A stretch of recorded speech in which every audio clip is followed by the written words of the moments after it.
ગાંધીનગર સાંતેજમાં ફેક્ટરીમાં આગ લાગી છે। વેક્સ બનાવતી કંપનીમાં વિકરાળ આગ લાગી। વિકરાળ આગને પગલે મેજર કોલ જાહેર કરવામાં આવ્યો। હાલ જાનહાનિના કોઈ સમાચાર નથી। 12 થી વધુ ફાયરની ટીમ ઘટના સ્થળે પહોંચી છે। કલોલના ફાયર ફાઇટર્સ ઘટના સ્થળે પહોંચ્યા છે। ફાયર વિભાગે પાણીનો મારો ચલાવ્યો। 2 કિલોમીટર સુધી ધુમાડા પણ દેખાયા।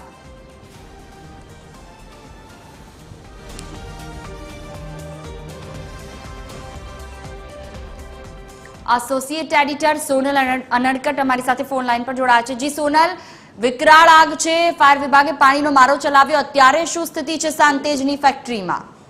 जी, गांधीनगरना कलोलना सांतेज खाते फेथ नामनी जे वेक्स बनावती कंपनी छे तेमां हाल भीषण आग लागी होवानो जे समाचार छे ते सामे आवी रह्या छे। महत्वनुं छे के आगनी भयानकता ए प्रकारनी छे के मेजर कोल जाहेर करवामां आव्यो छे।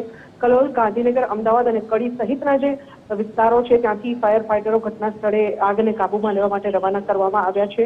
મેજર કોલ છે અને તે અંતર્ગત જો વાત કરીએ તો તકેદારીના ભાગરૂપે સાંતેજ પોલીસનો કાફલો પણ ઘટના સ્થળે પહોંચી ચૂક્યો છે। કંપનીમાં જે વેક્સ બની રહ્યું હતું તે વેક્સ બળવાથી ધુમાડા જે સર્જાઈ રહ્યા છે તે દૂર દૂર સુધી દેખાઈ રહ્યા છે અને ખાસ કરીને આગ પણ કદાચ તે જ કારણોસર વધારે ઝડપથી ફેલાઈ રહી છે તેવું હાલના તબક્કે લાગી રહ્યું છે। જો કે આગ કયા કારણોસર લાગી તે હજુ સુધી જાણી શકાયું નથી, પરંતુ આગ પર કાબુ મેળવવાના જે ફાયર વિભાગના પ્રયાસો છે તે હાલ ચાલી રહ્યા છે અને હજુ સુધી કોઈ જાનહાનિ સામે આવી નથી।